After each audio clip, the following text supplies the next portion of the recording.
What is your name? Will Turner. And Will, where do you live? 946 Beatty Road. At the time of the scene, I lived at 3533 Eureka Road. All right, is that in Cortland? Cortland. And at the time, where are you employed now? Employed now at Rockco Mining Company. Okay. And where were you employed back in 2014? UPS.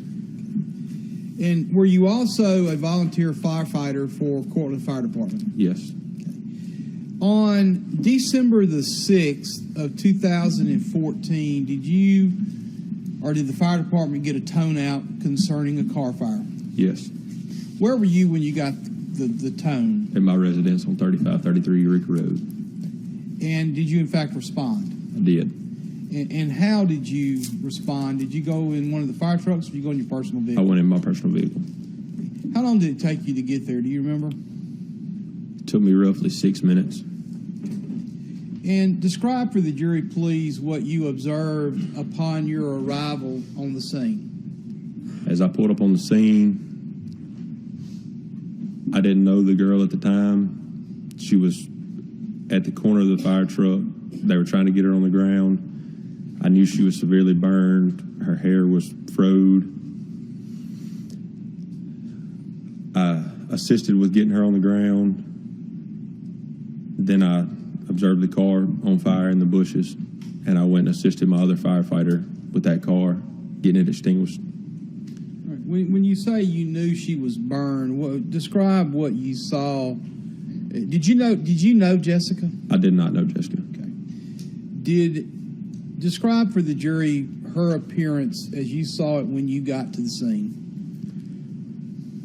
She was burnt very, very badly. Her face was burned. The inside of her mouth was burned. Her hair, her arms. She didn't have any clothes. The only clothing she had on was panties. And her body was charred.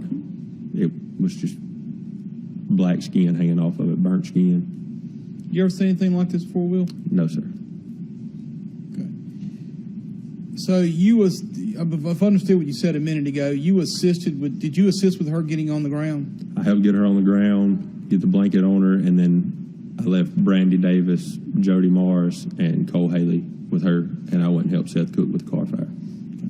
Did you have any conversations with Jessica or hear any conversations with Jessica? I did not. I did go back and try to talk to her, but it was too many people around. Everybody was asking her questions. I just tried to ask her name, who did it, and I couldn't make anything out. It was too many people around, and I couldn't hear their conversations. It was too much commotion, so I just backed off.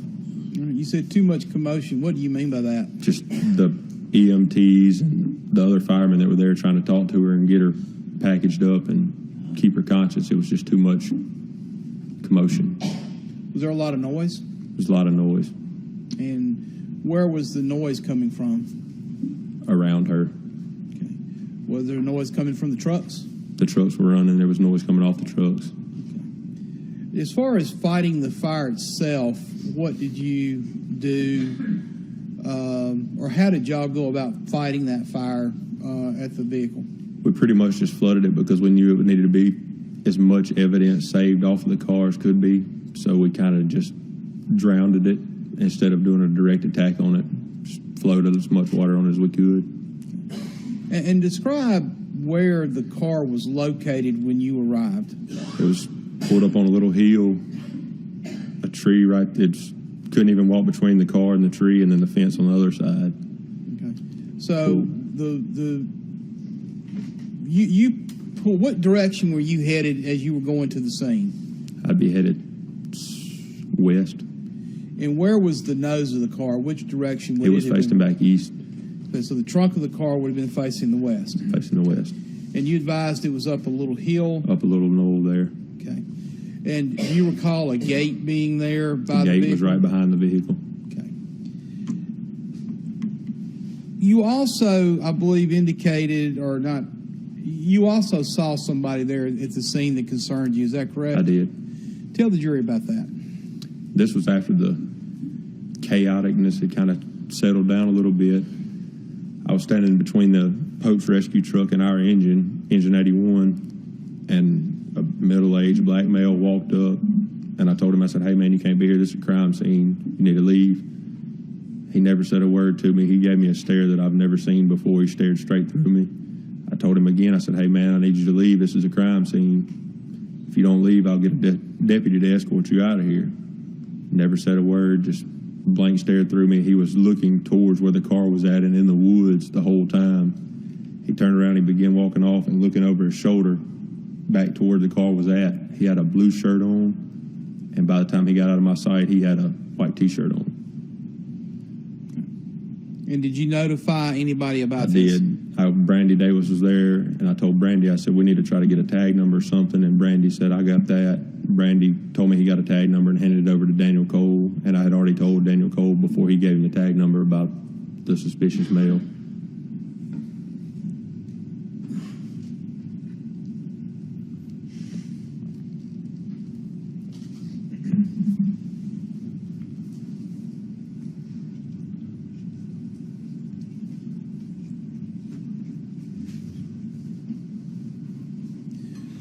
Would you describe for the jury how Jessica, you said when you got there she was still upright, is that correct? She was. And how was she walking? She looked more like a zombie. I mean, her arms were out. She looked like a zombie.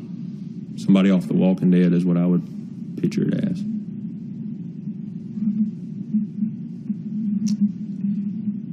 And did you notice anything about her mouth or anything coming out of her mouth? It looked like ashes coming out of her mouth when she tried to talk.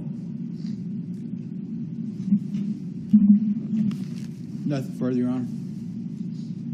Cross.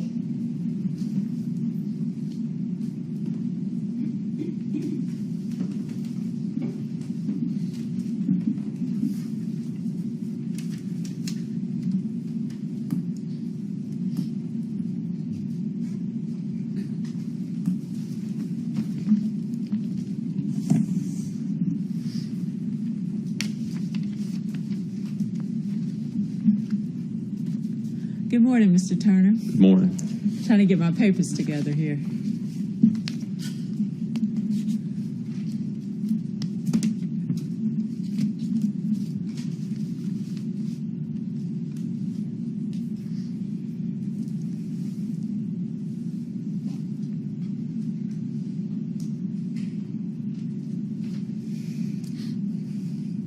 Back on that day when you first got there, it was pretty much first responders.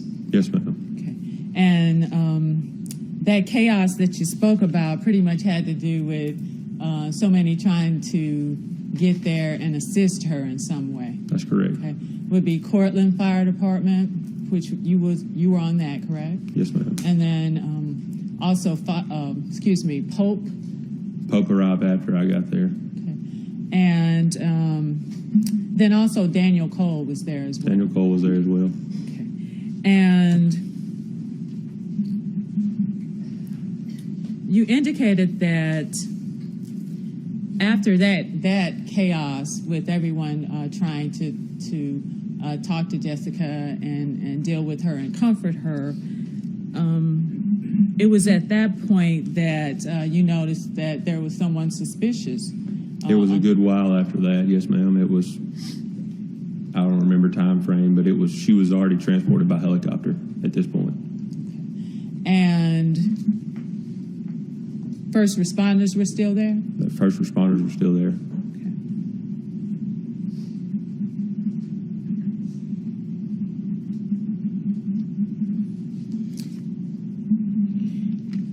You completed a statement. You wrote that out back at that time. You Yes, recall that? I do. Okay. May I approach the witness, Your Honor? You may.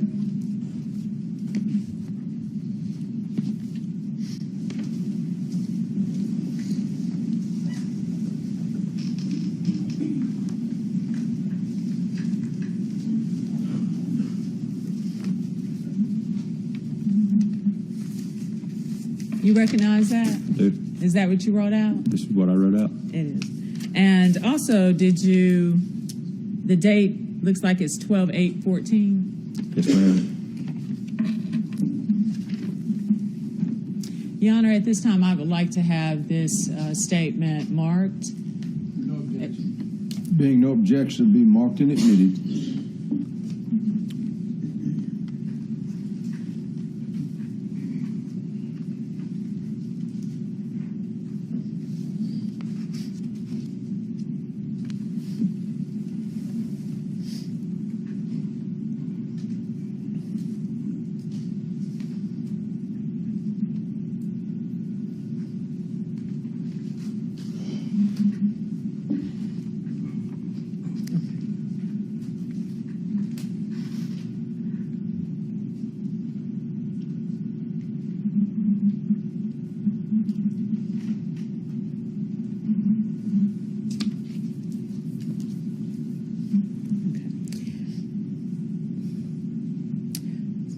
Obviously, something bothered you about seeing, I believe you indicated it was an older black male.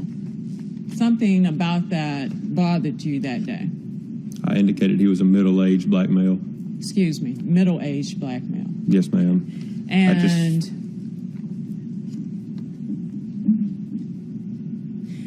if you will, please, just go down a little bit in your statement. Do you see where it said he then looked at the woods?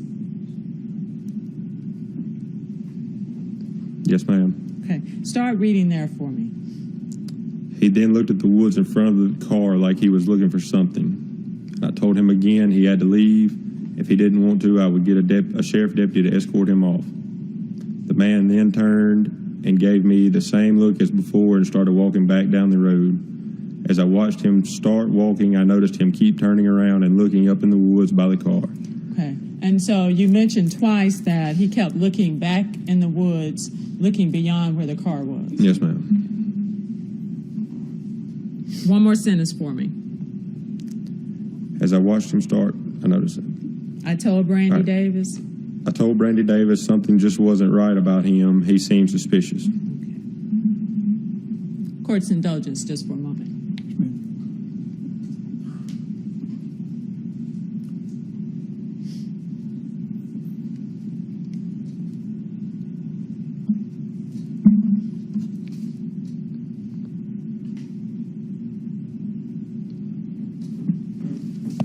I tender the witness, Your Honor. Right. Redirect.